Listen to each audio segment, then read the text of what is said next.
জীবনটাই নিয়ে নিও হ্যান্ডসাম। আমার কাজ শেষ হলে তুমি যদি আমাকে মেরেও ফেলো, আমার আফসোস নেই। বরং তুমি আমাকে মেরে ফেললে আমি শান্তি পাব। শেষে এসে মুখ ফিরিয়ে নেওয়ার কষ্টটা আর পাবো না। কে মুখ ফিরিয়ে নিবে তোমার থেকে? তুমিই নিবে হ্যান্ডসাম। আমি একবারও বলেছি আমি মুখ ফিরিয়ে নিব? আমি জানি তুমি তাই করবে। তুমি কারো পরোয়া করো না, কিন্তু তুমি তোমার আপনজনের খুব ভালোবাসো। কিসের মধ্যে কি ঢুকিয়ে দিলে তুমি? সময় গুনতে থাকো, 2 দিন পর বুঝবে। যারা কল কেটে দিল। বীর অবাক হয়ে আছে। যারা মায়ের সাথে মিলে কি করতে চাইছে? সোনালির ক্ষতি করে মায়ের বেনিফিট থাকলেও যারার কি বেনিফিট আছে বুঝলো না বীর। রাজ, বীর, রুদ্র তিনজন তিনজনের দিকেই তাকালো। খেলা ঘুরে গেছে পুরোপুরি। যেটা সাজানো ছিল তার উল্টো খেলা আজ হয়ে গেল।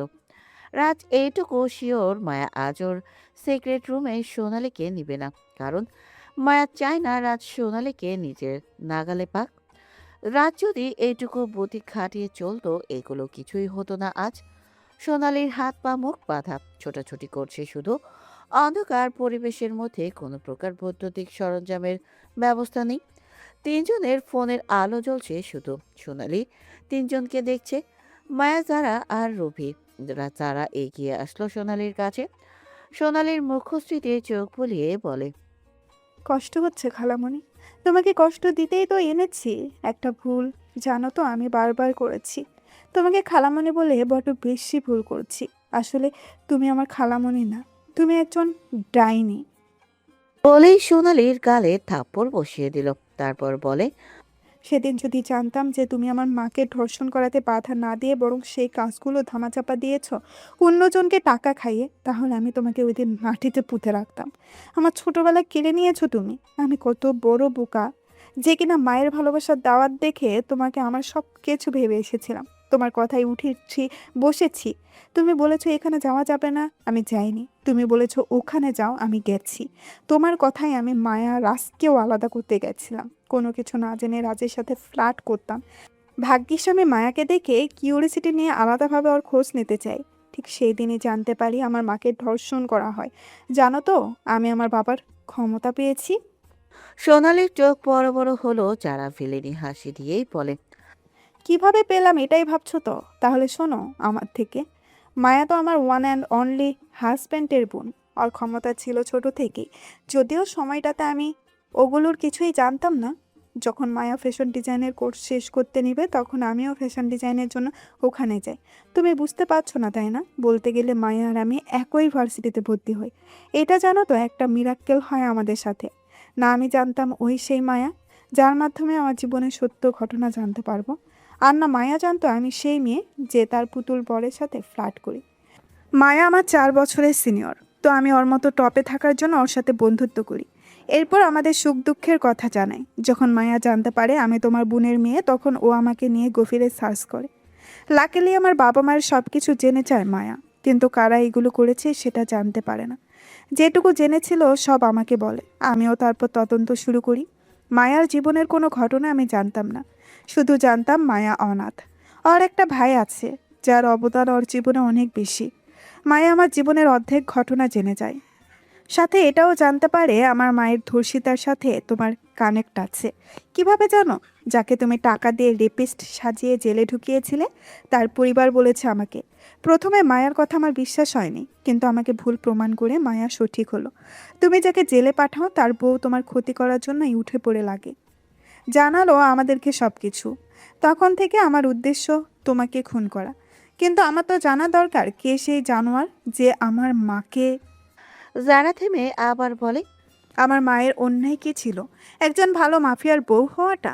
আমার মা তো সবসময় তোমাকে ভালো ভালো জিনিস দিয়ে দিত। তোমার ছোটবেলা হলেও স্যাক্রিফাইস আমার মাই সবসময় করতো। নানির কাছে শুনেছিলাম ছোট থেকেই ভালো খাবার বেশি বেশি খাবার তোমাকে দিয়ে মা হাসি খুশি থাকতো। পোশাকের বেলাও তাই। তুমি তাকেই এইভাবে মেরে দিলে। বোন হয়ে বুক কাঁপলো না? তুমি তখন কিছু করতে না পারো অন্তত পরে ওই লোকটাকে জেলে পাঠাতে। আমি তাও মানতাম যে তুমি তোমার বোনের জন্য কিছু চেষ্টা করেছো। তাও তো করলে না। মায়া আমাকে আমার বাবার ক্ষমতা অর্জন করতে সুযোগ দেয়।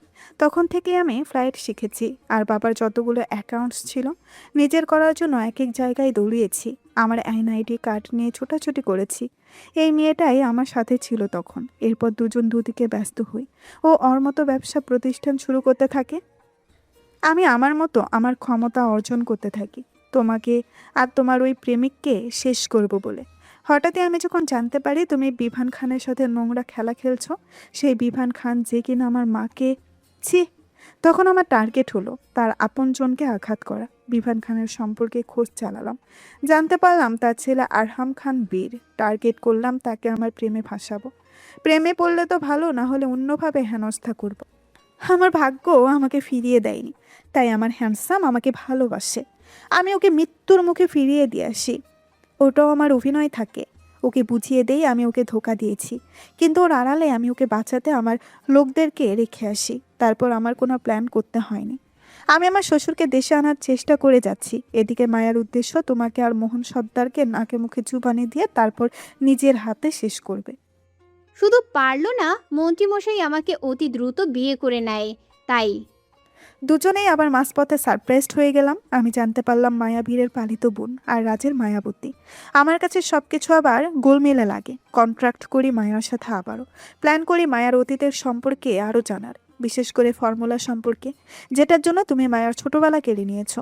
আমাদের প্রথম উদ্দেশ্য তোমার সব ধরনের উপকর্ম খোঁজ করে সেগুলোকে ভণ্ড করে দেওয়া। না হলে তুমি নিঃশেষ হয়ে গেলেও তোমার পাপ তো থেকে যাবে, যা অন্যকেও চরচরিত করে দিবে। বলা তো যায় না আমার মতো মায়ার মতন আর কতজনের দিকে এখনো চেয়ে আছো ক্ষতি করার। মায়া এগিয়ে এসেই বলে, মোহন সর্দারের ব্যবসায় লাল বাতি জ্বালিয়ে দিয়েই ওনার বড় ভুল করে দিলাম তো আমরা। ওনার 2 নাম্বার বিজনেস তো সব বন্ধ হয়ে গেছে। এখন ওনাকে বাঁচিয়ে রেখে লাভ নেই, কারণ ফর্মুলা কোথায় এটা তো আমরা জেনেছি। সোনালি ভ্রুকুচি করে যারা মুখ খুলে দিতেই সোনালি বলে, তুমি তুমি খুব বড় খেলোয়াড় হয়েছো, কিন্তু কিভাবে হলে? তোমার বাবার ঘিলু তো নড়বড়ে, তোমার মাও তো আবার সরল সোজা, তার মেয়ে এত চালাক। পরিস্থিতি সব শিখিয়ে দেয়। সে যাই হোক, আমার অভিনয় কেমন লাগলো বলুন? তার আগে বলো, আজকের অভিনয় করার কারণ কি? Very simple. আপনার ওই নষ্ট ছেলে আমার সব সত্যিটাই জেনে যায়, কিন্তু আমাকে এক্সপোজ করবে না। রুবি তো আপনাদের ফলো করে, তাই ও যারাকে জানিয়ে দেয়। যারা অবাক হয়ে হাসপাতালে আমার জন্য সিকিউরিটি আরও বাড়িয়ে দেয়। সেই সাথে আমার স্পাইম্যান তো আছেই।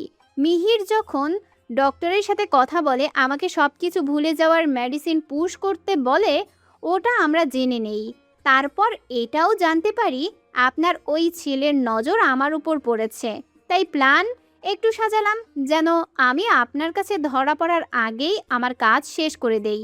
কারণ আপনি যে ধূর্ত, আমাদের আড়ালে নতুন প্ল্যান করবেন না, এটা তো হয় না। মিহির দুর্বল হয়ে গেলেও আপনি তো হবেন না। খুব ভালোই খেলেছো, কিন্তু কাজে আসবে না, কারণ ফর্মুলা কোথায় আছে জানলে ফর্মুলা হাতে ধরা তো দূরে ছুঁতেও পারবে না। আপনার বিনাশ যখন করতে পারবো, ফর্মুলাও ছুঁতে পারবো। শুধু ছুঁয়ে দেখা না, ফর্মুলা আমি কাজেও লাগাবো। কিভাবে জানলে ফর্মুলা কোথায়? আপনার ছেলে আমার অজ্ঞানের সুযোগ নিয়ে আপনার সাথে অনেক কথা বলছিল। মনে আছে কাল রাতে আমার জ্ঞান ফেরার আগে ভেবেছিল আমার স্মৃতিশক্তি হারিয়ে গেছে, জ্ঞান নেই এখন। এই সুযোগে কেবিনের সোফায় বসে বসেই সব কিছু বলে দেয়। এছাড়া আমরা আপনার আর আমার মামা শ্বশুরের ব্যাপারে জানতে পেরেছি। আপনাদের একটা সিক্রেট বাংলো আছে, আপনাদের পার্সোনাল মুহূর্ত ওখানে, যেগুলোর কিছু ছবি এখন মোহন সর্দারের কাছে।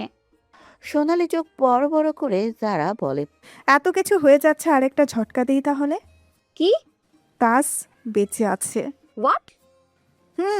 ওই দিন আমি পৌঁছানোর আগে মায়া পরিবেশ দেখে আইডিয়া করে নেয় কি হতে চলেছে। এত বড় খাদ, ওরা তো চাইবে খাতে ফেলতে যে কাউকে। তাই মায়া আমাকে মেসেজ দিয়ে জানায় ওখানে ফোর্স নিয়ে যেতে। সবাই টার্গেটে ছিল, তাস বা মায়া কেউ নিচে একজন পড়লেই ওরা বাঁচবে। তাস পড়ে গেলেই ওরা হাজির হয়, কিন্তু বড় পাথরের উপর পড়ার কারণে তাজের মুখ থেতলে যায়। এজন্য সার্জারি করা হচ্ছে তাজকে। অ্যান্ড ইউ নো হোয়াট, তাজ এখন মিহিরের রূপ পাবে আর মিহির উপরে চলে যাবে। না, তুই আমার ছেলের কিছু করবি না। তুমি আমার মা বাবাকে খুন করবে আর আমি তোমার ছেলেকে বাঁচিয়ে রাখবো? এটা ভাবলে কিভাবে? যারা আমি তোকে বড় করেছি তার জন্য হলেও দয়া দেখা আমার ছেলেকে। আচ্ছা, দেখাবো একটা সত্ত্বে। কি? মায়া বলে। ফর্মুলার ডকুমেন্ট কোথায়? এগুলো তো আমি নিজেও খুঁজছি। তুমি আর তোমার মা জানো? তোমার মা বেঁচে নেই, তাই তুমি ভালো জানো। আমি জানি না বলেই তো আপনি এতদিন বেঁচে আছেন, না হলে আপনাকে বাঁচিয়ে রাখা আমার জন্য কষ্টকর। আমার কাছে শুধু ফর্মুলা আছে, কিন্তু ডকুমেন্টস নেই। ডকুমেন্টস পেতে হলে প্রপার্টির সমস্ত কাগজপত্র নিজের করতে হবে, যেটা রাজের নামে মহসিন সর্দার করেছে। বাড়িটা তো সেই বানিয়েছে। সিক্রেট রুম সম্পর্কে আমাদের আইডিয়া নেই, যেটা জানার জন্য আমি চেয়েছিলাম রাজকে যারার সাথে বিয়ে করুক, রাজকে যারা বিয়ে করুক, তাহলে প্রপার্টি পেপার আমি যারার মাধ্যমে নিজের করে নিতে পারবো। ওখানেই সব ডকুমেন্টস দেওয়া আছে, আর্ট করা আছে। কোথায় সেই সিক্রেট রুম যেখানে ফর্মুলা ডকুমেন্টস রাখা? মায়া ভ্রু কুচকেই বলে। দাদুও সিক্রেট রুম করে রেখেছে। আমাদের তাহলে আবার সর্দার মহলে যেতে হবে। হ্যাঁ, আমরা যাই, তারপর আমাদের স্বামীরা পাচাকোলা করে আমাদের রুমে নিয়ে এন্ট্রি বিনটি খেলুক। জারার কথা শুনে রবি হেসে দেয়। মায়া চোখ গরম করে টাকায় সোনালির মুখটা বেঁধে হাত পা শক্ত করে বেঁধে রেখেছে, যেন পালাতে না পারে সোনালি। সোনালির ফোন এখন মায়ের কাছে। ওটা সোনালির সামনে দেখিয়ে দেখিয়ে ঘোরাতে লাগলো। তিনজনের মুখে হাসি ফুটিয়ে বাইরে আসে। গাড়ির সামনে দাঁড়িয়ে রবি বলে, মিথ্যে বলাটা কি ঠিক হলো ম্যাম? মায়া ও যারা ভ্রু কুচকে তাকালো। রবি বলে, এই যে মোহনা সর্দারকে সব ছবি দেখিয়েছেন এটা? মায়া গাড়ির সামনে সিটে বসে বলে, মোহন সর্দারের কাছে আজ ছবিগুলো দেইনি, কিন্তু মোক্ষম সুযোগ আসলে ঠিকই দিব। আজকের কথাটা এই জন্যই বলা যেন সোনালি এখান থেকে পালাতে পারলেও ভুল অক্ষরে মোহন সর্দারের কাছে না যায়। কারণ বিভান খানের থেকেও মোহন সর্দার তার দ্বিতীয় বউকে অন্ধবিশ্বাস করে, যার কারণে আমার মায়ের কপাল পুড়ল। এখন সোনালিও জানতে পারবে তার সেই বিশ্বাস করা ব্যক্তি তাকে অবিশ্বাস করতে চলেছে। পালিয়ে কোথায় যাবে, সেই সুযোগ বন্ধ করার জন্যই এটা বলা। আমরা এখন কোথায় যাব? প্রথমে বাংলোতে যেতে হবে। বলা তো যায় না, সোনালির খোঁজ না পেয়ে বিভান খান আবার তার লোক দিয়ে ফর্মুলা কোথায় লুকিয়ে দেয়।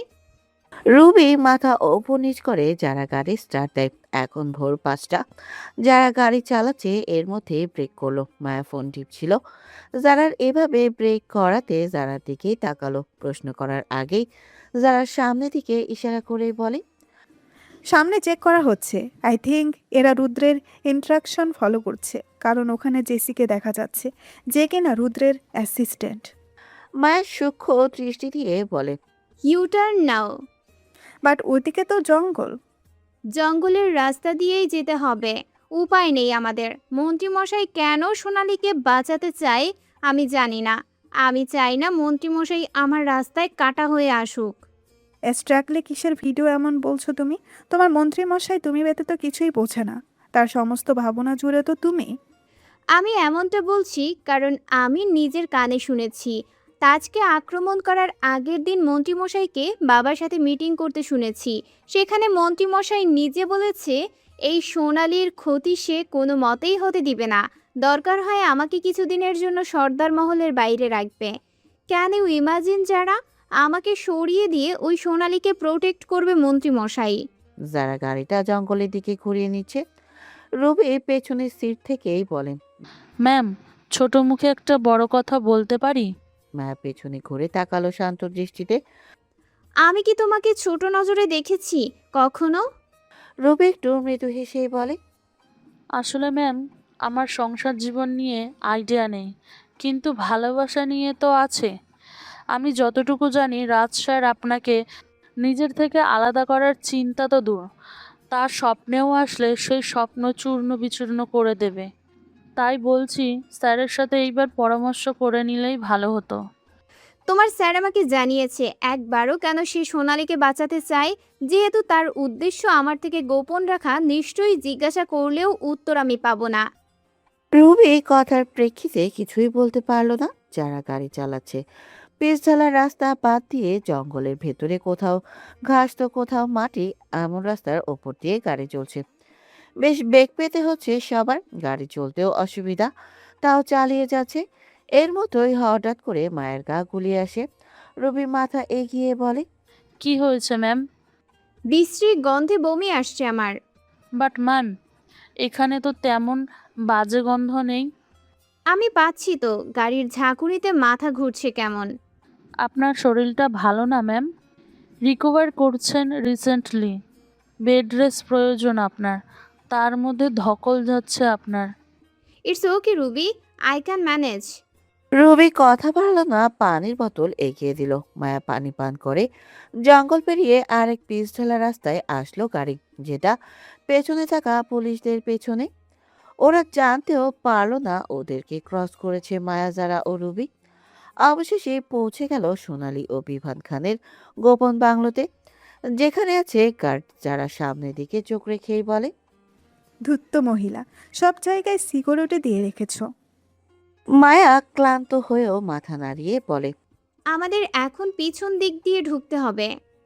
আমি আমার গার্ডদের কল করে আসতে বলি, যাওয়ার সময় যেন ঝুঁকিতে না পড়তে হয়। যারা মেসেজ করে দিল অপর প্রান্তে। তিনজনে গাড়ি থেকে নামলো, নামার সাথে সাথে দৌড়ে বাংলোর পেছনে চলে গেল। বড় পাঁচিল দেওয়া আছে, যেটা পার হতে হবে। যারা খুব সহজে লাফ দিয়ে উঠে। রুবি গ্রামে বড় হবার কারণে অভ্যাস আছে এগুলো, তাই খুব সহজে উঠে বসলো পাঁচিলে। মায়া উঠতে নিবে, কিন্তু ওপরে তাকানোর কারণে মাথা ঘুরে উঠেছে। তারা মায়ের দিকে তাকিয়ে বলে, কি হলো? গা কাঁপছে খুব। যারা হাত বাড়িয়ে দিয়েই বলে, আমার হাত ধরো। মায়া ধরলো যারার হাত, তাও উঠতে পারছে না। যারা যখন বুঝলো মায়ের শক্তি প্রয়োগ করা সম্ভব না, তখন নিজ শক্তি দিয়ে মায়াকে টেনে তুলতে নেয়। রবিকে মায়ের আরেক হাত ধরে। তিনজনে একসাথে লাফ দিয়ে বাংলোর বাগানের দিকে এসে পড়ে। মায়া মাথায় হাত দিয়ে চোখটা খিচে বন্ধ করে। যারা দেখেই বলে, লক্ষণ ঠিক লাগছে না, তোমাকে গাড়ির ভেতরে রেখে আসলেই ভালো করতাম। সমস্যা নেই, আমাদের এখন যেতে হবে। তিনজনে মিলে গেল দরজার কাছে। রবি ছবি দিয়েই বলে, এই যে চাবি। যারা নিয়ে দরজা খুললো। ভেতরে অন্ধকার, কেউ আসে না তেমন। বাইরে শুধু কাঠ, ভেতরে আসার প্রয়োজন নেই। বিমান খান নিজেই তো থাকে না এখানে। আশপাশ থেকে আলো দেখা দিচ্ছে, কাঁচের জানালা হবার কারণে সুবিধা হলো সবার। ভেতরে দিকে ঢুকে লকার খুঁজছে তিনজনে। আচমকা মায়ের ঢলে পড়লো যারার পিঠের ওপর। আবার উঠে মাথা চেপে ধরে যারা পেছন ঘুরে রবিকে বলে, তুমি মায়াকে ধরো, আমি দেখছি লকার কোথায়, পাওয়ার সাথে সাথেই কল দিব। মায়া নাক করলো না। রবি মায়াকে নিয়ে চেয়ারে বসলো। আশেপাশে তাকিয়ে দেখছে, কিছুই পেল না মায়াকে দেবার মতো। মায়ের কপালে হাত দিয়ে দেখলো জ্বর নেই মায়ের, তবুও কেন এতটা দুর্বল। যেভাবে স্যালাইন দেওয়া হয়েছে, মায়াকে এতটা মাথা ঘোরার কথা না। মাথায় হাত ভর্তি, চোখ বন্ধ করে আছে মায়া, শান্তি পাচ্ছে একটু। এভাবেই কাটলো 30 মিনিট, কি তার একটু বেশি সময় ধরে। মায়ের খেয়ালই নেই সে কোথায় আছে, কেন আছে।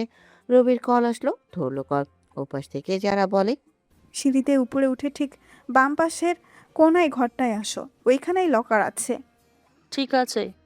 রবি কল কেটে মায়াকে আলতো ধাক্কা দিয়ে ডেকে বলে, ম্যাম, মাথা ঘুম ঘুম চোখে চোখ মেলে তাকাতেই রবি বলে, লকার পেয়েছে যারা ম্যাম। তা উঠে দাঁড়ালো। একটু ভালো লাগছে এখন, অল্প সময়ে ঘুম দিয়েও ফ্রেশ লাগছে মাথা। রবির সাথে সাথে গেল লকারের কাছে, এসে দাঁড়ালো যারার পেছনে। যারার মুখটা শুকনো করেই বলে, পাসওয়ার্ড দেওয়া আছে তো? রবি অসহায় চাহনি দিয়ে বলে, এত প্ল্যান করে এত দূরে এসে হার মেনে নেব? তিনজনেই ভাবুক হয়ে আছে। এর মাঝে কোনো বুদ্ধি না পেয়ে মায়া বলে, একটাই উপায় আছে। যারা ও রুবি প্রশ্নসূচক চাহনি দেয়। মায়া বলে, লকার ভাঙতে হবে। ইটস ক্রাইম, ইউ নো মায়া। যারা আমরা কেউই এখন আইনি কাজ করছি না, কিন্তু আইনকে রক্ষা করছি, তাই এটাই আমাদের শেষ উপায়। যারা আশেপাশে তাকালো, কোনো অস্ত্র পেল না, বাইরে আসলো কিছু একটা খুঁজতে। বাইরে এসে খোঁজ করতেই হাতুড়ি দেখতে পায়। হাতুড়ি এনে লকারের মজবুত তালা, যেটার পাশে পাসওয়ার্ড দেওয়া, ওখানে বাড়ি দেয়। কিছুক্ষণ পর ভেঙে গেল তালা। শব্দ হলো পাসওয়ার্ডের স্থানে। বেশ জোরে শব্দ, কিন্তু বাংলোর বাইরে না। রুবি উকি দিয়ে দেখলো কোনো গার্ডের এদিক ঝোঁক নেই। তার মানে তারা শব্দ পাচ্ছে না। রুবি ইশারা পেয়ে যারা লকার খোলে। কয়েকটা বক্স দেখা গেল সেখানে। যারা বক্সগুলো বের করে ভেতর হাতড়ালো। অবাক হয়ে ফোন নিয়ে ভেতরে লাইট দিল। পুরো লকারে এই বক্স ছাড়া কিছু নেই। বক্সে আছে শুধু গহনা, যেগুলো যারার মায়ের। গহনা দেখে যারা বলে, এগুলো আমি আমার মাকে পরতে দেখেছি। প্রত্যেকটা ছবিতে এই গহনাগুলো শাড়ির সাথে মিলিয়ে পরতো। একটু ইমোশন হয়ে গেল যারা, কান্না থামিয়ে বলে। কিন্তু ফর্মুলা কোথায়? যারার কথা শুনে মায়া অবাক হয়ে বলে, এর ভিতরেই তো আছে। লকার ফাঁকা। মায়া এবার রুবির দিকে ফিরে তাকালো। সন্দেহান নজরে তাকালে রুবি ঠকিলে বলে, আমি ওদের মা ছেলের সমস্ত কথা শুনেছিলাম ম্যাম। এখানে এই বাংলো আর এই লকারে রেখেছে ফর্মুলা। ডকুমেন্টস আছে সর্দার মহলে। যেটা আলাদা করতে গেলে সর্দার মহলের প্রপার্টি ও বাড়ির ডিজাইনের পেপার লাগবে। সেগুলো সব একসাথে শাহমিন রাজন নামে শাহমিন রাজন নামে। ওগুলি নিজের আয়ত্ত করতে হলে স্যারকে প্রয়োজন। স্যার অতি সহজে দেবে না বলেই তো সোনালি একবার যারা ম্যামের সাথে স্যারের বিয়ে দিতে চায়, আবার আরেকবার আমার সাথে। কারণ আমাকে মোহনা ভেবেছিল মোহনা পাবে স্যারকে নিজের করে প্রপার্টি দিতে। মহর্ষি সর্দার যে এটাই চেয়েছেন। আমি সত্যি বলছি ম্যাম, আমার শোনার প্রত্যেক গোপন কথা আমি আপনাকে বলেছি, কোনো কথা গোপন করিনি। মায়া নিজেও ভাবছে আসলে রবি কিছু গোপন করেনি। কারণ কাল যখন মিহিটার ঘুমের সুযোগ নিয়ে সোনালির সাথে কথা বলে, তখন স্পষ্ট শুনতে পাই, ফর্মুলার দলিল পাওয়ার আগেই ফর্মুলা তোমাদের বাংলো থেকে সরিয়ে দাও মম। রিস্ক আছে ওখানে ফর্মুলা থাকলে। তাহলে রবির পক্ষে মিথ্যা বলা সম্ভব না। মায়া একটু ভেবেই বলে, এই কাজটা কে করতে পারে? সোনালির অবস্থা এমনিতেই ভালো নেই, আমাদের কাছে বন্দিও। মিহিরকে নিয়ে মোহন সর্দার হাসপাতালে যায়। রাস্তায় মোহন সর্দার ঘুমিয়েই পড়েছে, কারণ সেও তো শরবত খেয়েছিল। ওখান থেকে আমরাই মিহিরকে কিডন্যাপ করিয়ে অন্য জায়গায় রেখেছি। তাহলে অবশিষ্ট আছে মন্ত্রী মশাই। তাহলে কি মন্ত্রী মশাই এই ফর্মুলা নিজের টেকনিকে নিবে বলেই সোনালিকে সুরক্ষিত রেখেছিল? যারা একটু ভেবে বলে, ব্যাপারটা যদি ফর্মুলা হয় তাহলে আমরা কেন জানবো না? কারণ খেলাটা তো শুরু থেকেই দুই দিক থেকে চলছে। এই যেমন আমি ছোট থেকেই মন্ত্রীমশাইকে সহ্য করতে পারি না। আমি তো সঠিকটা জানতাম না, বিয়ের পর অনেক তদন্ত করে জেনেছি। আজ পর্যন্ত নিজে থেকে মন্ত্রীমশাই আমার কাছে কোনো কিছুই মুখ ফুটে বলেনি। না বলেছে তাজের কথা, আর না বলেছে দাদুর, আর না তার বায়োলজিক্যাল মায়ের কথা। সব কিছু নিজের থেকে করে গেছে। এমনকি আমাকে সুরক্ষিত রেখেছে পর্যন্ত, আমাকেই জানতে দিল না। এই লোকটা আসলে চায় কি?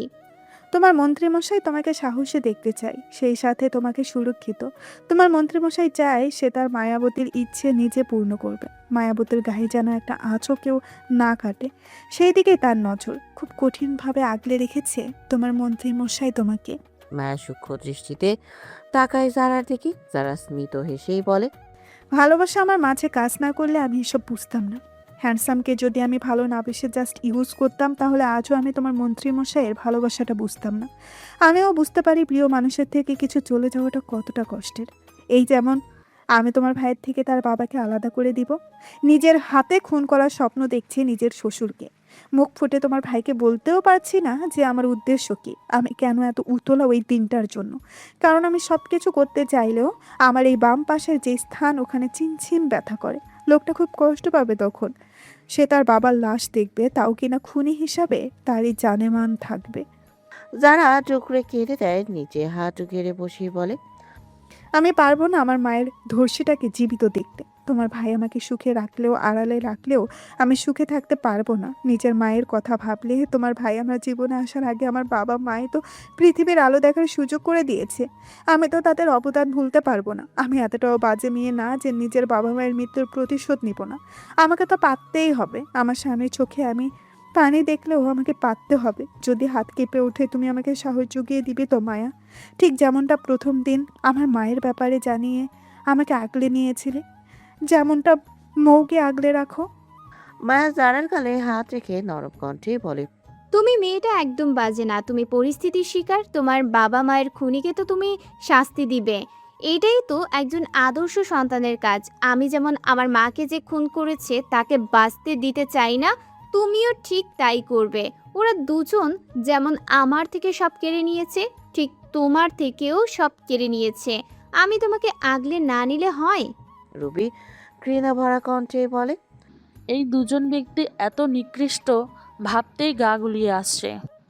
আমি না নাটক সিনেমায় এমন বহুবার দেখেছি, বাস্তব জীবনে দেখব আমি কোনোদিন ভাবিনি।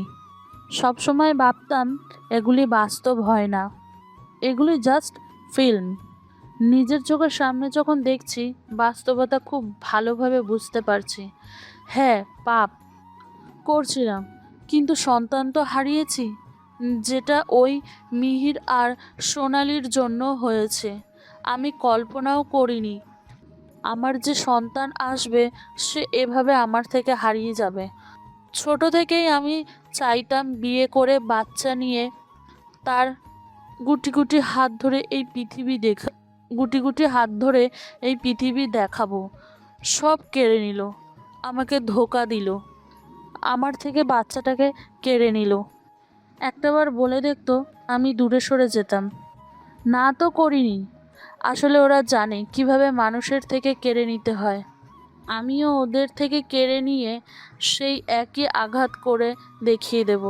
ম্যাম একদিন ঠিক বলেছিলেন, ওদের প্রথম শাস্তি ওদের কর্মফল ওদেরকেই ফেরত দেওয়ার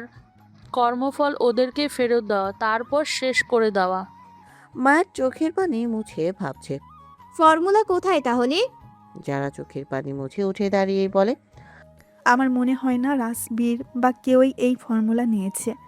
যদি নিয়ে থাকে তাহলে ওটা আমাদের শিওর করে রাখতে হবে। ওরা তো ওদের জিনিস সেফ রাখবে, আমাদের না হয় পরবর্তী পদক্ষেপ নিতে হবে। ডকুমেন্ট সম্পর্কে মন্ত্রীমশাই কিছুই জানে না যারা, কারণ মন্ত্রীমশাই সেদিন এটাও বলেছে ডকুমেন্ট কোথায় এটা নাকি মা বলার আগেই চোখ বুজে নেয়।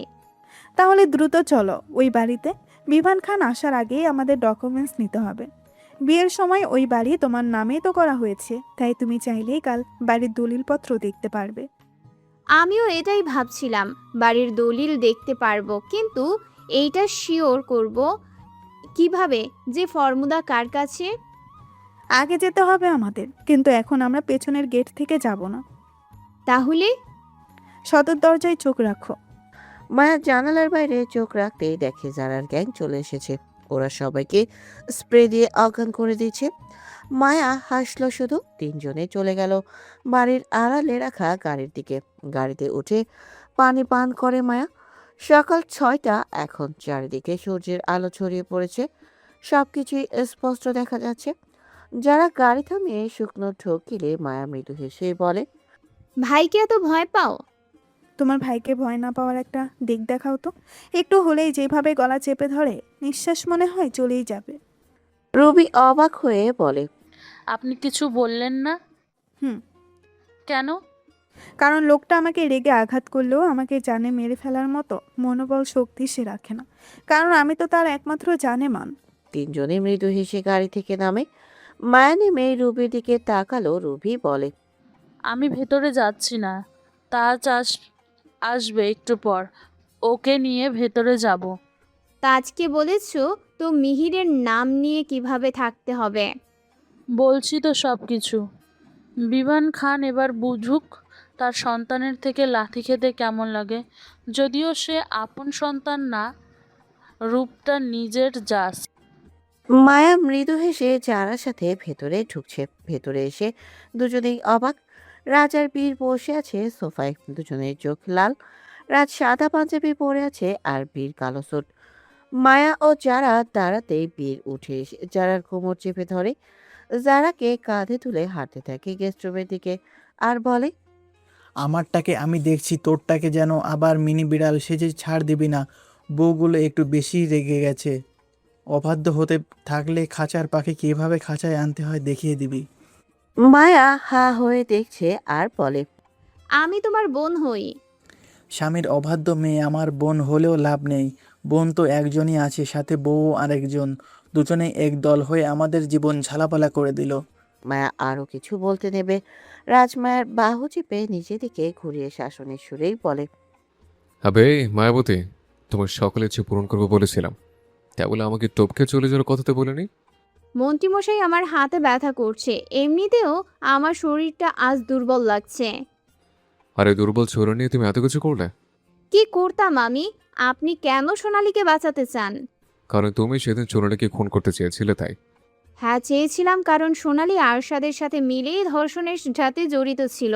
ওর নাম ধামাচাপা, কারণ বাকিরা ওর ইনস্ট্রাকশনে চলে। ওর বিরুদ্ধে কোনো প্রমাণ ছিল না। আমি কোনো অন্যায়কারীকে সমর্থন করব না। আইন আছে, আমি আছি। তুমি কেন ওকে নিজের হাতে শাস্তি দেবে? আপনার আইনকে আমি ঘৃণা করি। সবাই স্বার্থপর। আইন শুধু মুখে মুখে, কাজে ঘোড়ার ডিম। সোনালি এখন কোথায়? জাহান্নামে সে। আমি কিন্তু সিরিয়াস। আমিও সিরিয়াস, তাই বলছি বলবো না। দেখো, এখন অনেক হিসাব বাকি আছে। ওকে প্রয়োজন আমার। তুমি ওর কোনো ক্ষতি করবে না। কিসের হিসাব মন্ত্রীমশাই? কারণ হলো ওই সোনালির। পায়ের শব্দে থেমে গেল রাজ। পাশ ফিরে দেখে মালিনী এসেছে। থেমে গেল রাজ। ওপরের দিকে চোখ রেখে দেখে সিসিটিভি ক্যামেরা। এই ক্যামেরার ফুটেজ কোথায় রাজ জানে না। ফুটেজ সম্পর্কে জানতে পারে রুদ্র, তাও এই 3 দিন হলো। তাই তো মায়াকে নিজের সিক্রেট মিশন সম্পর্কে বলতে পারছে না। এর মধ্যে মায়া মাথা ঘুরে পড়ে যেতে নাই। রাজ আগলে নেয় নিজের বক্ষে। মালিনী দৌড়ে এসে রাজকে উদ্দেশ্য করেই বলে, আমি ডাক্তার ডাকছি। কোনো দরকার নেই আপনার। আপনি রিল্যাক্সে থাকুন, আমি দেখছি ব্যাপারটা। আমি তোমার মা হই রাজ। রাজ বরাবরের মতো প্রতিবাদ না করে মায়াকে কোলে নিয়ে চলে গেল ওপরে। রুদ্রকে জানিয়ে দিল ডাক্তার আনার জন্য। মালিনী দাঁড়িয়ে আছে দরজার কাছে। রাজ দেখেও কিছু বলছে না। যারাকে ঘরে নিয়ে এসে দরজা লাগিয়ে দিল বীর। যারাকে নামিয়ে দিয়ে কোট খুলে নিচে ফেলে যারার বাহু চেপে বিছানায় শুয়ে দেয়। যারা কোনো ভাবভঙ্গি দেখালো না, বরং নীরব আছে। বীর যারার টুটি চেপে ধরে দাঁত কটমট করে বলে, সাহস একটু বেশি হয়ে যাচ্ছে তাই না আমার মাফিয়া কুইন? যারা মৃদু হেসে বীরের নাক বরাবর চুমু খেলো। বীর অবাক হলেও ধরে নিল এটা যারার নতুন চাল। কিন্তু যারা বেশি দূর ভাবতে না দিয়ে বীরের অধর নিজের আয়ত্তে করে নেয়। বীরের হাত যারার কোমরে। যারা এক এক করে বীরের শার্টের বোতাম খুলতে থাকে। বীরের উন্মুক্ত লোমশ বুকে হাত দিয়ে স্লাইড করছে যারা, আর অধরের স্বাদ নিতে থাকে। বীর চুপচাপ যারার কাণ্ড দেখছে। বীরের অধর ছেড়ে দিয়ে যারা বলে, I need a junior handsome, please give me. বীর রক্তিম চোখ দিয়ে যারার মুখটা দেখতে থাকে। যারা মুখে হাসি ধরে রেখে বলে, দিবে না? বীর উঠতে নিবে। যারা আবারও বীরের মাথাটা ধরে অধর ছুঁয়ে দেয়। এতদিন মাফিয়া কিং তার মাফিয়া কুইনকে নিজের করতে চাইতো। আজ মাফিয়া কুইন তার মাফিয়া কিংকে নিজের করছে। বীর বাধা দিল না আর। ডাক্তার এসেছে মাত্র। মায়াকে চেক করে বলে, ওনার শরীর তো অনেক দুর্বল, খাওয়া দাওয়া কিছুই তো করেন না। প্রেগনেন্সি ওয়েমেন এভাবে চলাফেরা করলে তো রক্তশূন্যতায় ভুগবে। রাজ ভুকুটি করেই বলে, প্রেগনেন্সি ওম্যান। ইয়েস, আপনার ওয়াইফ প্রেগনেন্ট, আপনি বাবা হতে চলেছেন। ডাক্তার আসার আগেই মায়ের মুখে পানি দিয়ে মায়ের জ্ঞান ফেরানো হয়। ডাক্তার আসার আগেই মায়ের মুখে পানি দিয়ে মায়ের জ্ঞান ফেরানো হয়। তারপর মায়ের থেকে সব শুনে প্রেগনেন্সি টেস্ট করে স্টিক দেয়, যেটা দেখে ডাক্তার রাজকে ডাক দেয়। রাজ এতক্ষণ বাইরে ছিল। ভেতরে সে এগুলো শুনে অবাক হলো। মিনিট 2 পর চেঁচিয়ে বলে, আব্বে বেটা রুদ্র, দ্রুত ভিতরে আয়। তুই কাকা হবি, আমি বাবা হব। রাজের কথা কর্ণপাত হতেই দৌড়ে এসে রুদ্র ভেতরে ঢুকেই দেখে রাজের মুখে এক চিলতে হাসি। মা নিজেও হাসে। রুদ্র কাকা হবে ভাবতেই খুশিতে কল দিল ব্যান্ড পার্টিকে। তারপর রাজের কাছে সে জড়িয়ে ধরে রাজকে আনন্দের সাথেই বলে, কংগ্রেচুলেশন ব্রো। ডাক্তার উঠে দাঁড়ালো।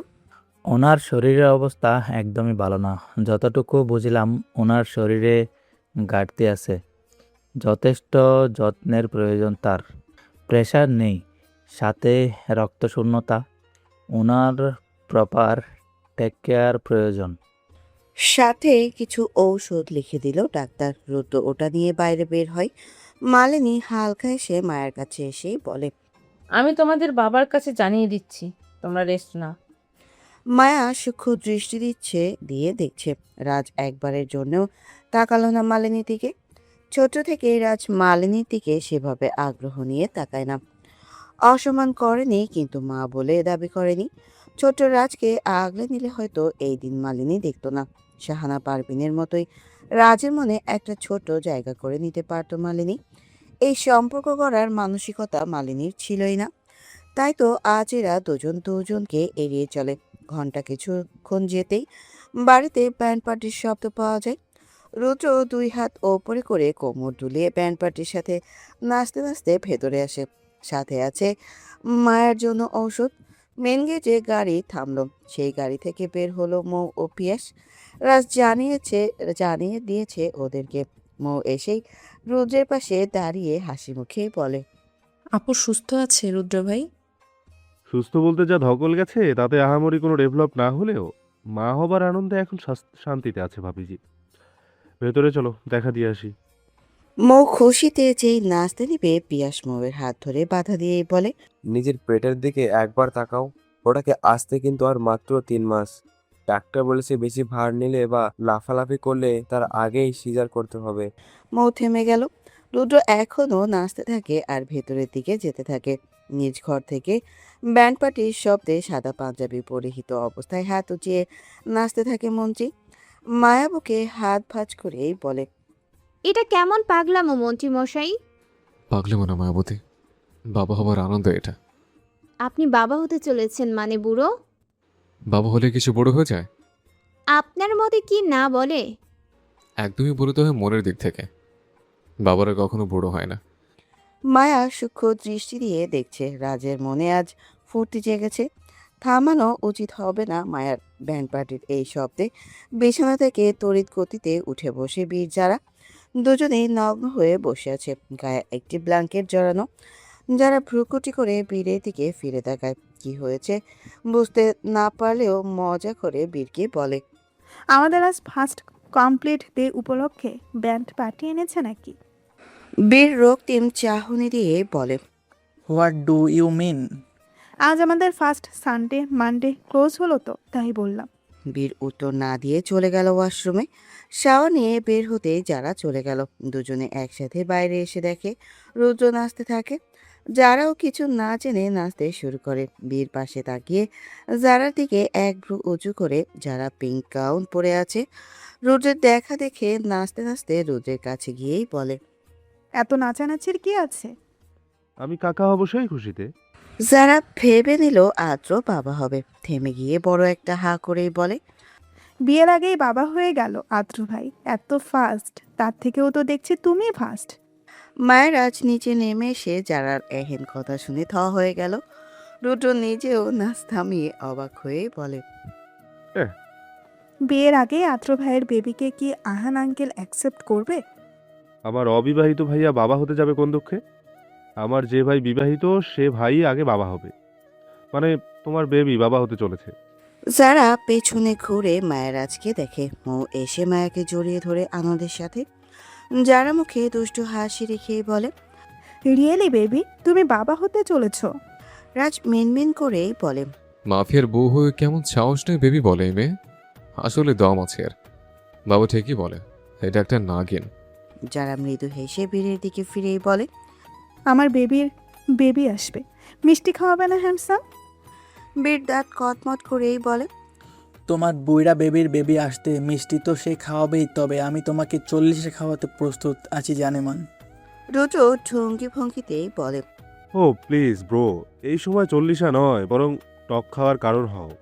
অন্তত বেবি হিসেবে কোনো বুড়োকে চুজ না করে তোমার বউ কোলে থাকা মুটু করা বাবুকে দেখবে। হেসে দিল সবাই।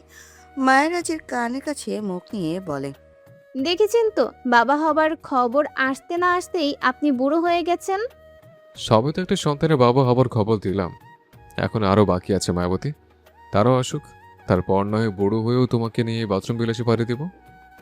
মায়া মুখটা পাংশুটে করে সোফায় বসে। মৌ মায়ার পাশে বসেই বলে, কিছু লাগবে আপু? মাহমুদ সর্দার এলেন বাড়িতে। মায়াকে দেখে বলে, কেমন লাগছে তোমার? মায়া শুধু চাইলো মাহমুদ সর্দারের দিকে। মাহমুদ সর্দার স্বাভাবিক কণ্ঠেই বলেন, কালকের ব্যাপার ভুলে যাও, ওটা জাস্ট একটা দুঃস্বপ্ন ধরে নেওয়া হোক।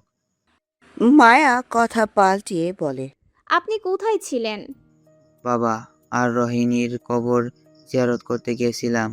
রুদ্র এসে মাহমুদ সর্দারকে মিষ্টি খাওয়ালো। মাহমুদ সর্দার বলেন, মিষ্টিও রেডি। সবকিছু রেডি বড় বাবা।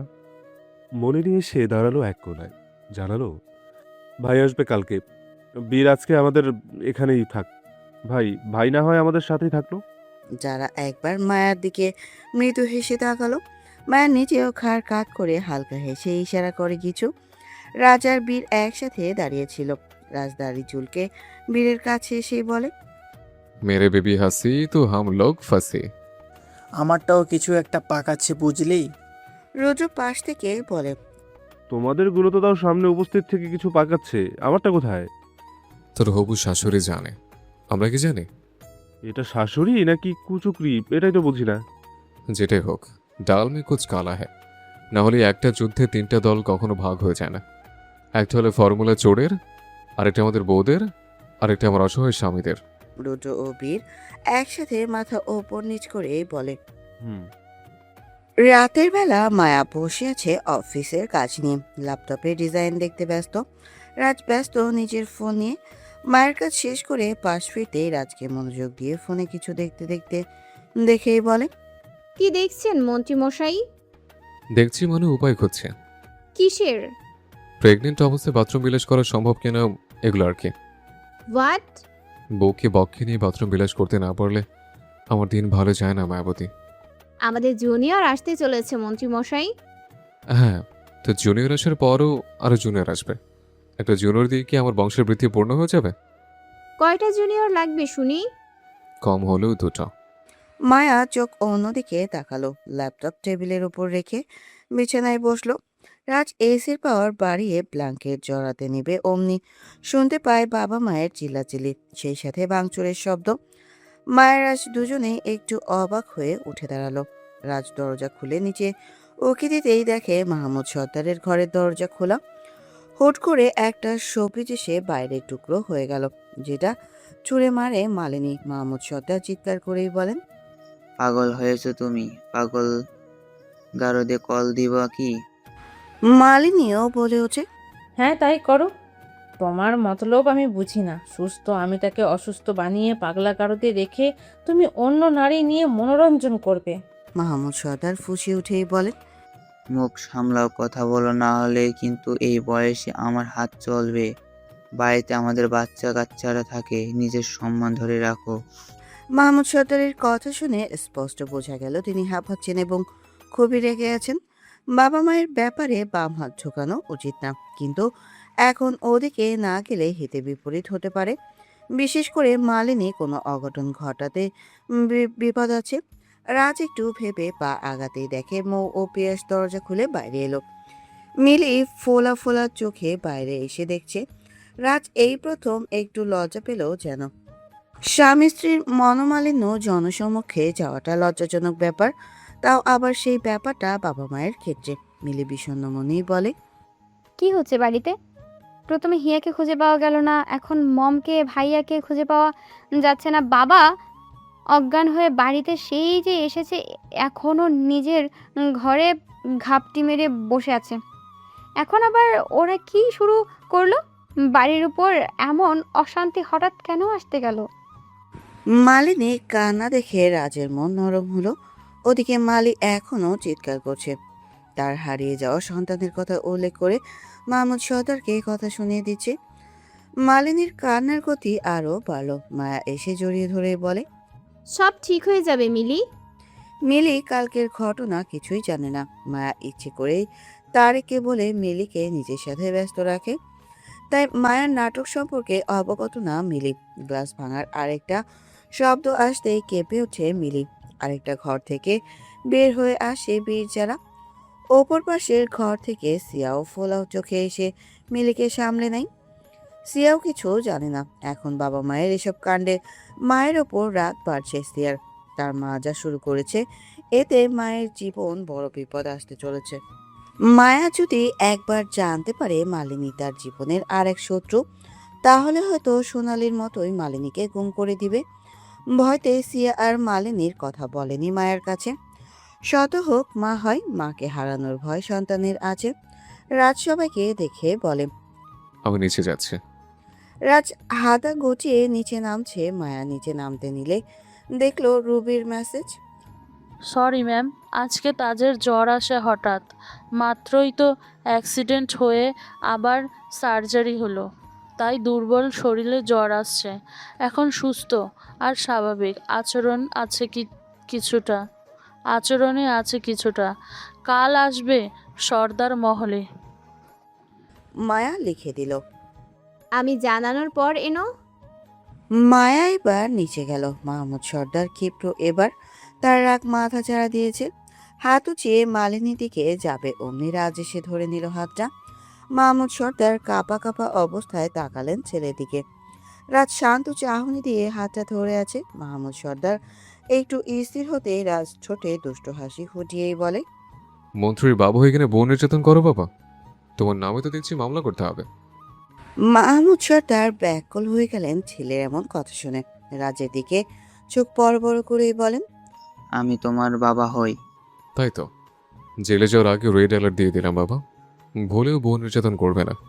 এতে করে বুড়ো বয়সী নাতি নাতি নিয়ে খেলা না করে জেলের ভাত খেতে হবে। মায়া বুকে হাত ভাঁজ করে মালিনীর সামনে এসেই বলেন। মন্ত্রীমশাই যদিও বাবাকে থামিয়ে দিলেন, তবে আমি কিন্তু বাবার সাপোর্টে আছি। হ্যাঁ, বউ নির্যাতন আমিও বাবাকে করতে দিব না, কিন্তু বউ পরিবর্তন করার সুযোগ করে দিব ঠিকই। মাহমুদ সর্দার রাগের মধ্যেও বিষম খেলেন। ছেলে ছিল একরকম, এখন আবার বৌমা কি শুরু করলো? মালিনী ক্ষিপ্র অবস্থায় বলে। লজ্জা করে না এসব বলতে? একদমই না, বরং একজন আদর্শ বৌমা হিসেবে আমার উচিত আমার শ্বশুরমশাইকে সুখে রাখা। আমি বলতে বাধ্য, আমার শ্বশুর আপনার মতো বউ পেয়ে সুখে নেই। সে বেটার কাউকে ডিজার্ভ করে। আমি কিন্তু তুড়ি মেরে তার জন্য বেটার কাউকে এনে দিতে পারি, যদি আপনি বাড়াবাড়ি করেন তো। আমি কিন্তু তোমার শাশুড়ি হই মায়া। আমার শ্বশুরের 2 নাম্বার বউ আপনি। এখনো 4টা সিরিয়াল আছে। আমি দরকার হয় 3 নম্বর সিরিয়ালে বেস্ট একটা শাশুমা, এই নেই সুখের সংসার সামলাবো। মাহমুদ সর্দার গলা খাকারি দিয়েই বলেন। এগুলো কি বলছো তুমি মা? রাষ্ট্রটের দুষ্টু হাসি বজায় রেখেই বলে। ছেলে লাগাম ছাড়লে চোখ কপালে, বৌমা লাগাম ছাড়লে গলা নিচে। এটা কেমন লজিক বাবা? তোমার লজিকের মায়েরে বাপ। তোমার থেকে সব শিখেছে আমার বৌমা। এতদিন তো এমন ছিল না। শিক্ষিত বৌমা এখন কেন এমন হলো? এই দেখো বাবা, লাগাম ছাড়া কথা কোনো ছোঁয়াচে রোগ না আছে। আমার থেকে ছোঁয়ালে অন্য করা হবে। এটা একটা আর্ট, যেটা কেউ পারে না। তুমি শুধু শুধু আমার গুণটাকে অন্যের উপর চাপিয়ে দিয়ে আমাকে দোষারোপ করবে না। চুপ করে হতো ছাড়া। এমন দিন দেখতে হবে কখনো ভাবিনি আমি। দাদু হবার খবর পেয়ে আবার সেই দিন আমাকে বিয়ে দেওয়ার প্ল্যান করেছে আমার বৌমা। তোমার বৌমা এক একদিন এক এক জিনিসের দাবি করে। দেখো না, কাল কে চেয়েছিল, আজ আবার তোমাকে নিয়ে পড়েছে। বউকে সামলে রাখতে পারো না? কেমন স্বামী তুমি? মাহমুদ সর্দার যেমন স্বামী, আমি ঠিক তেমনই স্বামী। এই সর্দার বাড়ির পুরুষেরা সব দিক থেকে বাঘের মতো রূপ নিলেও এক বউকে দেখলেই বিড়াল হয়ে যায়। আমি কেন তার ঊর্ধ্বে যাব? আমার ভুলটাই তোমার সাথে কথা বলা। তাহলে চুপ থেকে দেখো তোর বৌমার কাণ্ড। বেরিয়ে যাও আমার ঘর থেকে। ভাঙচুর না করে স্বামী স্ত্রীর সুখ সংসার করলে আমি আসতাম না আমার বউকে নিয়ে এখানে। নিজের ঘরে অনেক জায়গা আছে। দাদাজান ঠিক সেভাবেই আমাদের ঘর করে দিয়েছেন।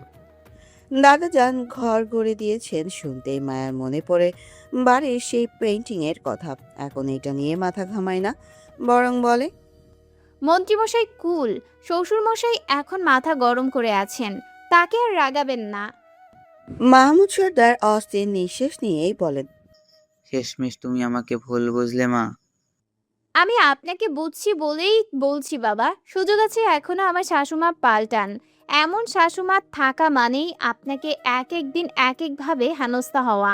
মাহমুদ সর্দার কপালে হাত দিয়ে বসে পড়লেন বিছানায়। তার শান্তি কোথাও নেই। তবে একটা জিনিস ঠিক, মায়া ভুল কোনো উপদেশ দেয়নি। এই মহিলা সত্যি তার জীবনকে জাহান্নাম করে দিচ্ছে। অনেক কথা কাটাকাটির পর বীর এলো মাহমুদ সর্দারের ঘরে। বীরকে দেখে মালিনীর যেন সাহস বাড়ল। বীরের কাছে এসে মালিনী কান্না মিশ্রিত কণ্ঠেই বলে, দেখো বাবা, এই মেয়েটা আমার সাথে কেমন করছে। আমার সংসারে আগুন লাগাতে চাই এই মেয়ে। বীর তাকালো মায়ার দিকে। মায়া ডোন্ট কেয়ার নিয়ে বসে আছে। বীর এবার রাজের দিকে তাকালে রাজ ইশারা করে বুঝিয়ে দেয়। তেমন কোনো ব্যাপার না। বীর দীর্ঘশ্বাস নিয়েই বলে, ছোটোখাটো ব্যাপার নিয়ে এই বয়সে ঝগড়া কেন করো তোমরা? আমারই বা কীভাবে শিখবো সংসার সামলানোর ব্যাপারে? এই লোকটার মতো স্বামী পেলে সংসার কোনোদিন সুখের হয়ই না। রাজ হতাশ চাহনি নিয়ে মাহমুদ সর্দারের উদ্দেশ্যেই বলে। তুমি তোর বউকে সুখ রাখতে পারছো না কেন বাবা? মাহমুদ সর্দার চোখ রাঙিয়ে বলে। চুপ করো হতচ্ছাড়া। মায়া বিরক্ত প্রকাশ করেই বলে, কতবার বলছি যে আমার শ্বশুরকে আরেকটা বিয়ে করতে দিন, দেখবেন আপনিও টাটা বাই বাই হয়ে এই সর্দার মহলে শান্তি ফিরে আসবে, সেই সাথে আপনিও শান্তিতে সুখে সংসার করতে পারবেন। মালিনীকে বের পীরের দিকে ফিরে বলে, দেখেছিস মেয়েটা কিভাবে আমার সাথে কথা বলে? এই মেয়েকে বোনের মর্যাদা দিয়েছিস, আর এ কিনা তোর ফুপুকেই সংসার ছাড়তে বলে। বীর বিরক্ত প্রকাশ করেই বলে, রাত কয়টা বেজেছে দেখেছো?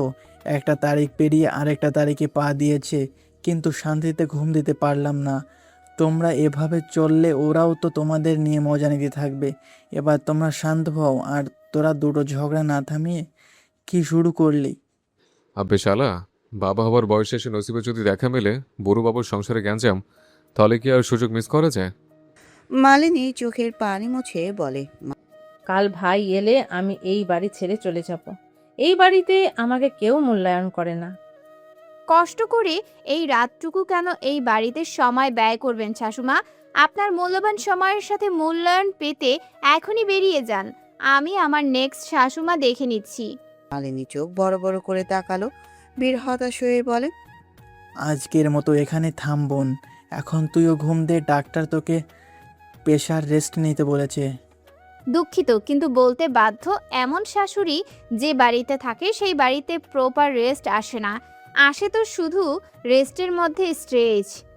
মায়া হাঁটা শুরু করে দরজার কাছে গিয়ে পা থামিয়ে বলে, আর একবার যদি অশান্তির আওয়াজ আমি পাই, তবে এবার মুখে ওয়ার্নিং দিলেও পরবর্তীতে কাজে করে দেখাবো। এই মায়াবতী তার ইচ্ছা পূরণে ঘাটতি রাখে না। মায়া চলে গেল। মাহমুদ সর্দার এবার রাজের দিকে ফিরেই বলে, ও তো গেল, তুমি আপদ কখন যাবে? আমাকে বিয়ে দেওয়ার এত তাড়া কেন বাবা? বউয়ের মন তো এমনিতেই ভাগাতে পারবে না। অপদার্থ ছেলে, কথাকার তুমি আগে হয়েছ নাকি আমি আগে? ব্যাপারটা এমন না যে কে আগে কে বড় হয়েছে। ব্যাপারটা হলো এমন যে কে কার বউকে কতটা মানিয়ে নিয়ে চলে। বাবা ও ছেলে দুজনে বিবাহিত জীবনে ছেলে এতটা ডিপ্রেশনও নেই যতটা বাবা আছে। এটা বড্ড হাহাকার জনতে ব্যাপার একজন বাবার জন্য। রাজের খোঁচা মেরে কথা বলাতে তেলে বেগুনে চলে উঠলেন মাহমুদ সর্দার। রাজ হাতিয়ে বাতাস দিয়ে বেরিয়ে গেল ঘর থেকে। বীর নিজেও চলে এলো ঘরে। দরজার কাছে এসে দেখে যারা হেলান দিয়ে আছে। বীর ভ্রুকুটি করে বলে, হোয়াট? যারা মুখে হাসি ফুটিয়ে বলে, নাথিং হ্যান্ডসাম। বলেই চলে যায় ঘরে। বীর কিছু না বুঝে ঘরে ঢুকে যারা গলা থেকে ওনা সরিয়ে বিছানার ওপর রাখে। অতঃপর বীরের কাছে বীরের হাত ধরে নিজের কাঁধে রেখে ঘাড় বাঁকিয়ে ডান্স করতে থাকে। বীর বুঝতে পারছে না জানার মাঝে এত প্রেম উতলে আসলো কোত্থেকে। এই মেয়ে তো ভয়তে পালাই পালাই করতো, একটু বেশি আশকারা পেল নাকি?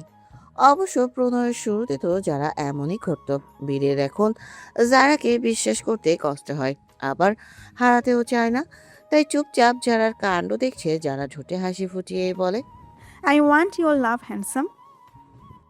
বীর ভ্রুকুচি করে বলে, হঠাৎ একটা আকুলতা কেন আমাকে নিয়ে? যারা বীরের চোখে দিকে চোখ রেখেই বলে, যেন এই ছোট্ট ছোট স্মৃতি নিয়ে বাকি জীবন পার করতে পারি। দুজন দুদিকে হারিয়ে গেলেও যেন আমাদের মাঝের এই প্রণয় মুহূর্ত আমাদের মন থেকে আলাদা করতে না পারে। জারার কথার ইঙ্গিত বুঝে বীরের মাথা গরম হলো। জারার টুটি চেপে জারার চোখ দিয়ে রক্তিম চাহনি দিয়ে বলে ওঠে হিসিয়ে, তোর আর আমার আয়ু যতদিন আছে কেউ পারবে না তোকে আমার থেকে আলাদা করতে। মনের সাথে আস্ত দেহটাও আমাদের একে অপরের সাথে যুক্ত থাকবে, তা না হলে এই বীর সব তছনছ করে দিবে। জারার চোখের কোনা বেয়ে পানি পড়ে, তাও ঠোঁটে হাসি। চোখ ভিজে আসার কারণ বীর জানেই না সে জারাকে কিছুদিন পর কতটা ঘৃণা করবে। আর ঠোঁটে হাসি কারণ বীরের দৃষ্টিতে জারার প্রতি অঢেল ভালোবাসা প্রকাশ পায়। বীরের এই শক্ত করে চেপে ধরার মাঝে যারা খুব সহজেই বীরকে জড়িয়ে ধরে। ঠোঁটের হাসিটা আরো চওড়া করে বলে, তোমার থেকে সমস্ত শাস্তি আমার মঞ্জুর। পরদিন সকালে সবাই একটু দেরি করে ঘুম থেকে উঠেছে। যে ধকল গেল সাথে তো আবার রাত জাগা পড়েছে। এই পরিস্থিতিতে মন মস্তিষ্ক প্রফুল্ল করা ঘুম তো প্রয়োজন। সবার আগে ঘুম ভাঙল রাজের, কারণ তার মোবাইল বেজে চলেছে ঘন্টা আধা ঘন্টা ধরে। ঘুমের মাঝে অনেকক্ষণ ধরে রিংটোন উপেক্ষা করে ঘুমকে প্রাধান্য দেয় সে, কিন্তু লাভে লাভ শূন্য। এই ফোনের কাজ হলো বেজে যাওয়া, তার তো দোষ নেই। দোষ হলো অপর পাশের ব্যক্তির। ব্যাককলের মতো রাজের ফোনে কল দিবে কেন? বউ নিয়ে আরামে ঘুমটাও হচ্ছে না তার। বিরক্তিতে কপাল কুঁচকে একটু নড়তে রাজের নাক ঘষা খেলো মায়ার গলায়। মায়া পিট পিট চোখ করে যে মাথা উঁচিয়ে রাজকে দেখেই বলে, এই যে মন্ত্রী মশাই, ঘুম থেকে উঠুন, আপনার ফোন বেজেই চলেছে।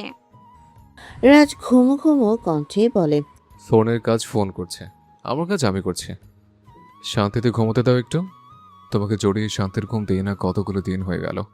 রাজের চুলগুলো হাত দিয়ে ছুঁয়ে মুখে হাসি ফুটিয়ে মায়া বলে, প্রয়োজনীয় কলও তো হতে পারে।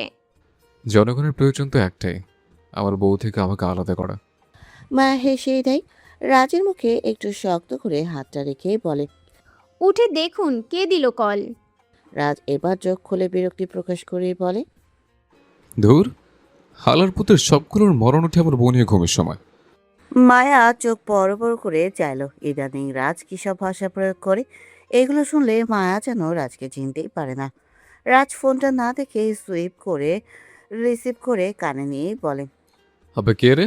সাত সকালে আমার ঘুমের 12টা বাজে। ওপাশ থেকে কর্কশ কণ্ঠে ফাটা বাঁশের মতো করে বলে, হতচ্ছাড়া, আমি তোর জন্ম দেওয়া বাপ। রাজ এবার ফোনটা দেখে জলজল করছে স্ক্রিনে জীবনের বাস, মানে তার বাবা মাহমুদ সর্দার। রাজ অনেক কষ্টে বাবার নামটা এই নামে সেভ করেছে। এই বাবা তাকে যে কয়বার কল দিয়ে জ্বালায় এই জীবনে, সে কয়বার বউ নিয়ে ঘুরলে এতদিনে বাবা ডাক শুনতে পারতো বলে রাজ মনে করে। সেই বাবা ডাক থেকে দূরত্ব ধরে রেখেছে মাহমুদ সর্দার। তাকে কিভাবে জীবনের বাস না দিয়ে অন্য নাম দেয়? রাজ চোখটা একটু ডলে হামি তুলেই বলে, সাত সকালে ভুলভাল ইনফরমেশন দিতে কল দিয়েছো নাকি তুমি? তুমি আমাকে জন্ম দিলে কিভাবে? আমাকে আমার মা জন্ম দিয়েছে। ওরে, তাছাড়া আমি না থাকলে তোর মা তোকে জন্ম দিত কিভাবে? আরেকজনকে বিয়ে করে। রাজের কথা শুনে মাহমুদ সর্দার তাজ্জব হয়ে গেল।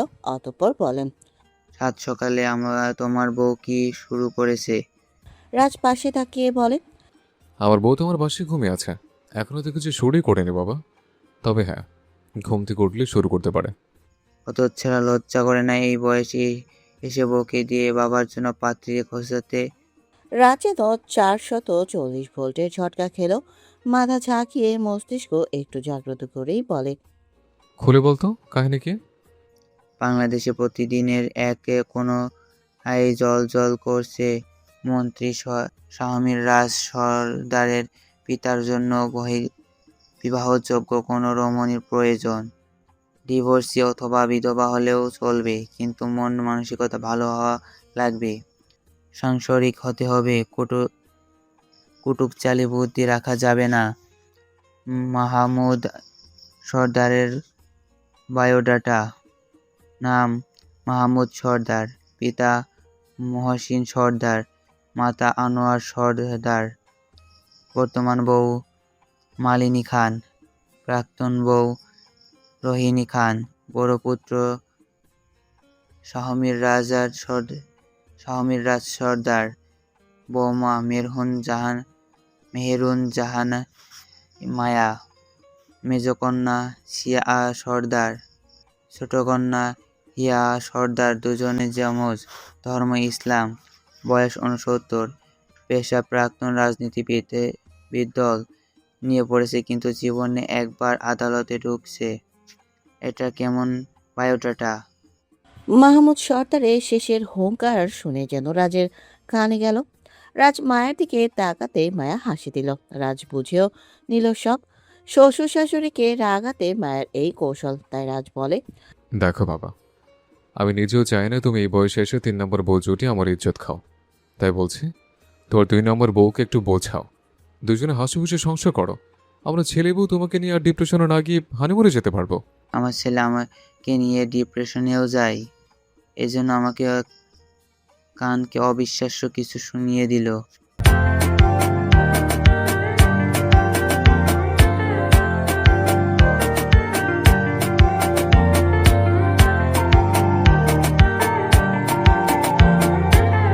দেখা হচ্ছে পরবর্তী পার্টে। টাটা।